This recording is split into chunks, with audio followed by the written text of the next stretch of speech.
Hallelujah. धन्यवाद करते हैं आज के सुंदर दिन के लिए।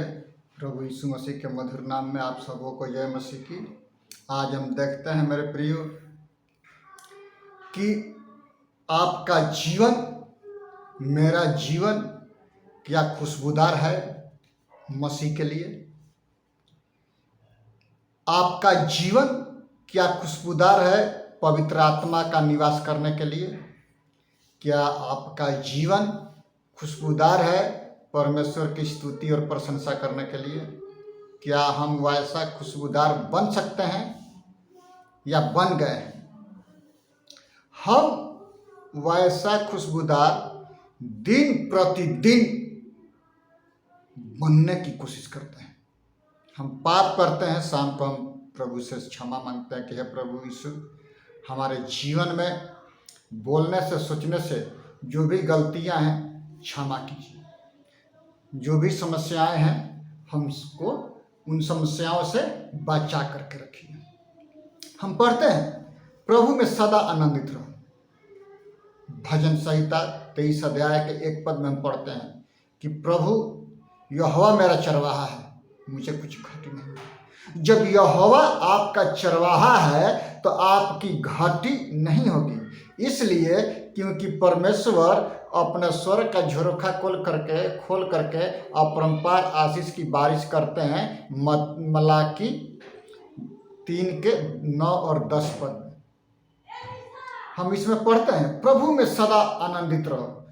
पहला थिस्सलुनीकियों 5 के 16 में लिखा हुआ कि प्रभु में हर समय आनंदित रहो। यीशु मसीह ने 3.5 साल मिनिस्ट्री किया, पावरफुल मिनिस्ट्री, क्योंकि वो परमेश्वर का पुत्र था, खुद वो परमेश्वर था। सोचिए, हम खुशबूदार यीशु मसीह में हम कब बनेंगे? जब उसकी सारी धार्मिकता पिता पुत्र पवित्र आत्मा के नाम से मारे जाते हैं, गाड़े जाते हैं और तीसरे दिन मृतकों में से हम जी उठते हैं, जिस प्रकार से प्रभु यीशु मसीह ने जीवित हुआ। हम उसके मृत्यु का बपतिस्मा लेते हैं कि आज से इस संसार में हूं लेकिन संसार का नहीं, संसार में हूं लेकिन संसार के लिए नहीं हूं, मैं स्वर्ग राज्य के लिए हूं।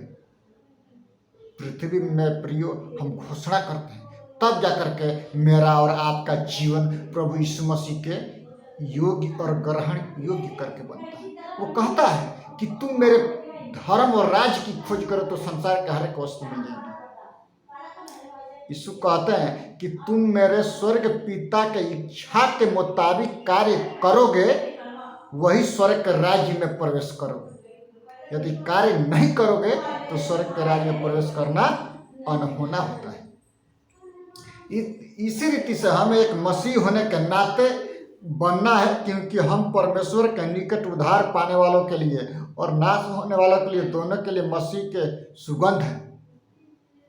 क्योंकि क्रूस की कथा नाश होने वालों के लिए मूर्खता है और हम उद्धार पाने वालों के लिए परमेश्वर की सामर्थ है। क्योंकि जब परमेश्वर का वचन उसके हृदय पर जब प्रकाश पड़ता है तो अंधकार की ताकतें, उसमें जो भी दुष्ट बातें हैं वो निकल जाती हैं और पवित्र आत्मा के फल से सुसज्जित होती है। मेरे प्रिय, आनंद, मेल मिलाप, शांति, अनेक प्रकार के फल लगते हैं। धीरज, कोमलता, सुहावना शब्द बोलना, कब ये एक मनुष्य को खुशबूदार बनाती है।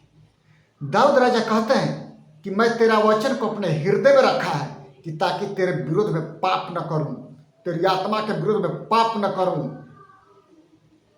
सोचिए, हम दाऊद राजा की घटनाओं के बारे में हम पढ़ते हैं कि सबसे ईमानदार, जो गलती किया फिर वो दोबारा भविष्य में नहीं करेगा। परमेश्वर के दिल को मोहने वाला, रूपवान, गुणवान, हर एक तरह से परिपूर्ण व्यक्ति यीशु मसीह को दिल को मोहता है। क्या हम आज किस पैदान पर खड़े हैं, चाहे वो पास्टर हो या विश्वासी, अपने आप अपने हृदय के गहराई में झांक करके देखें कि हम कौन सा साम्राज्य इकट्ठा करते हैं अपने दिल में या अपने बच्चों के लिए। संसार में तो तुम्हें कलेश होता है, परंतु ढाढ़स बांधो, मैंने संसार को जीत लिया है। मेरे प्रियो, बहुत सी घटना है, हम आनंद के सुगंध रस कर बहते हैं क्योंकि उसकी उपस्थिति में आनंद की भरपूरी है। क्या? परमेश्वर की उपस्थिति में आनंद की भरपूरी होती है।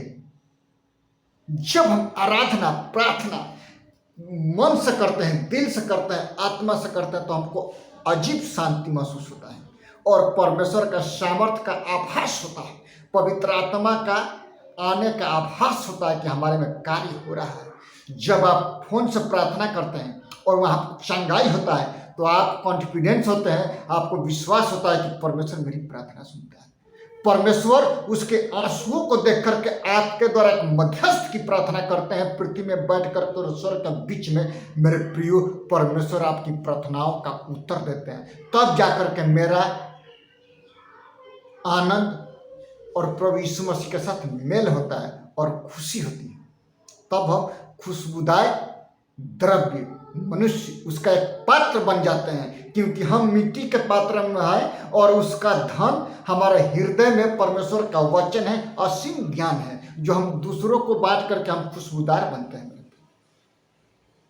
जिस प्रकार से मत्ती 5 के में हम पढ़ते हैं 13, 14, 15 में, क्या तुम नहीं जानते कि तुम्हारा शरीर पवित्र आत्मा का मंदिर है? हम उसमें पढ़ते हैं कि तुम पृथ्वी का नमक हो, तुम पृथ्वी के ज्योति हो। तो जब तुम पृथ्वी का नमक हो तो नमक क्या करता है? स्वाद बदल देता है। यदि बिना नमक का सब्जी खाते हैं तो स्वाद नहीं है, यदि नमक डालें तो टेस्टी हो जाता है।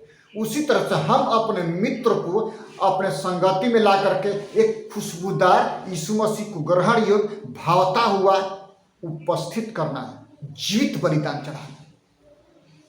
अब प्रभु यीशु ने हमको गिफ्ट में दिया है तो हमको ऐसा खुशबूदार बनना है कि जो आपका नाम ले। मेरे प्रियो, हम नीतिकार कहता है कि धन के बढ़ने से अच्छा नहीं रहता, लेकिन नाम होता है तो धन से कहीं अधिक चाहने योग्य नाम होता है। मेरे प्रियो, 10 गुना। सदर अबेदनगो ने गुलामी के देश में मुस्कुराते हुए राजा के सामने चैलेंज किया, उनका नाम हुआ। क्या हम अपने पीढ़ियों के लिए नाम छोड़ते हैं? नहीं छोड़ते। हम बस कुछ भी आने दो, चर्च में कुछ भी आए अपने जेब में रख लो, ये रख लो, वो रख लो, ये नाम नहीं होता। क्योंकि बीज बोने वालों को परमेश्वर बीज देता है, बीज को लोग खा जाए तो आगे का क्या वो फसल होगा, ये सोचने और समझने की जरूरत है। चाहे वो कलीसिया का फाउंडर क्यों ना हो, अपना पेट नहीं भरना चाहिए, दूसरों के बारे में भी चिंता करना होता है। मेरे प्रिय, हम भजन संहिता 16 के 11 में हम पढ़ते हैं कि तू मुझे जीवन का रास्ता दिखाएगा। कौन? यहोवा परमेश्वर हमको जीवन का रास्ता दिखाएगा और उसके निकट आनंद की भरपूरी है और उसके दाहिने हाथ में सुख सर्वदा बना रहता है। कब? यहोवा के निकट जब हम आते हैं तो आनंद की भरपूरी है, उसके दाहिने हाथ में दीर्घायु धन संपत्ति हर एक चीज से भरा होता है। कब? जब हम उसके उपस्थिति में आकर के जब हम प्रार्थना करते हैं, और जब हम प्रार्थना करते हैं घुटनों के बल में परमेश्वर आशीष करते हैं। ऐसे आशीष नहीं आती है, आशीष बहता है, उसको पकड़ना है। वचन बोया जाता है, उसको अपने हृदय में रख करके संवारना है और उत्पन्न करना है। सूर्य चमकता है ना, हमारा शरीर पर पड़ता है तो शरीर गर्म हो जाता है। तो आप ही सोचिए, जब परमेश्वर की सामर्थ्य मनुष्य को प्रकाशित करते हैं, उसका शरीर उजाला में होता है, उसका हृदय प्रकाशमय होता है, उसकी आत्मिक आंखें खुल जाती है, उसका आत्मिक ज्ञान खुल जाता है। तब जाकर के आनंद और शांति और भरपूरी मेरे प्रियो मेरे और आपके हृदय में होता है। आपने सुना है और पढ़ा है कि यीशु रोया। यूहन्ना 11:35 में छोटा पद यीशु रोया। बाइबल में सबसे छोटा पद यीशु रोया। आपने सुना, देखा, जाना, सब कुछ किया। मार्था और मरियम मगदलिनी ने कहा कि हे प्रभु यीशु, तो यदि यहाँ होता मेरा भाई कदापि न मरता। चौथा दिन वो पहुंचे, चलो लाजर सोया है, उसको उठाने चलते हैं। लोग बोला क्या रहे, वो 4 दिन से सोया है, वो कैसे उठेगा? क्योंकि ये परमेश्वर का अनुग्रह था। जब वो यीशु मसीह पहुंचा कब्र पर और बोला कि लाजर बाहर निकल आ, कफन से बंधा हुआ लाजर बाहर आ गया। उसके परिवार में, उसके बहनों में असीम खुशियों का लहर दौड़ पड़ा। मेरे प्रिय, सोचिए, यदि आपका माँ बाप या भाई बहन कोई मर गया है और एक व्यक्ति आकर के प्रार्थना कर दे, आपका जीवन खुशियों से भर जाता है। कोई धन आपका खोया हुआ है, अचानक आपका वो रुपया मिल जाए तो आप कहेंगे हम तो जानते भी नहीं थे कि यहाँ होगा, लेकिन खुशियों का लहर दौड़ता है। वो खुशियों का लहर यीशु मसीह के ग्रहण योग्य होता है। उसको बरकरार रखना होता है। प्रभु का आनंद हमारे दिनों में बल है। नहम्याह 9:10 में हम पढ़ते हैं कि वो नहम्याह राजा के सामने खिलाने पिलाने वाला आदमी, जब उसका मुंह उतर गया तो राजा पूछता है कि क्या बात है नहम्याह? तो वो अपने पूर्वजों के यरूशलेम का स्मरण करता है, कहता है कि जाओ बनाओ जो खंडहर है, क्योंकि वो सेनाओं का यहोवा का मंदिर है, आम आदमी का नहीं। नहम्याह के जीवन में खुशियों का लहर दौड़ गया। आज हम जब नए युग के इस्राएली हैं तो मेरा और आपका जीवन में अपने विश्वासियों के सामने निर्दोष, निष्कलंक, निस्वार्थ साबित करके दिखाना होता है। ये नहीं कि उस विश्वासी का बात उस विश्वासी को, उसका उसको नहीं। परमेश्वर के सामने ग्रहण योग्य बलिदान करके अपने आप को दिन प्रतिदिन चढ़ाने की जरूरत है मेरे प्रिय। इन सारे वचनों से परमेश्वर हमको और आपको आशीष करे। आइए प्रार्थना करें। पिता, हम प्रार्थना करते हैं महान प्रभु जी, जितने लोग देखते हैं सुनते हैं उनके आत्मिक आंखों को खोल दे पिता, कि वो आपके आत्मिक आंखों से देख सके, सुन सके महान प्रभु जी, और अपने हृदय में आपके वचन को गहराई से बसने दे, कि आपके ऊंचाई चौड़ाई गहराई उनको पता होने पाए महान प्रभु, कि आप कितने गहरे हैं, आप कितने ऊंचे हैं, आप कितने सुहावने हैं, चौड़े हैं पिता। आपकी खुशबूदार सुगंध उनके जीवन में सुगंधित करने पाए महान प्रभु। पवित्र आत्मा आप कार्य कीजिए पिता। पूरे भारतवर्ष के शासन व्यवस्था को, शासकों को तेरे लहू में छिपाते हैं, उनके बुद्धि के नए हो जाने से उनका चाल चलन बदलता जाए पिता, कि वो शासन करने में तंदुरुस्ती से वो कर सके, व्यवस्था को दुरुस्त रख सके महान प्रभु जी। धन्यवाद करते हैं पिता। बीएसएफ के जवानों को जो बॉर्डर में है पिता, उनके जीवन को आप बचाइए महान प्रभु जी। मैं अपने आप को, अपने पूरे परिवार को आपके हाथ में देता हूं। आप आशीष कीजिए यीशु के नाम से, आमीन। सबको जय मसीह की। यीशु मसीह के मधुर नाम में मेरे प्रियो।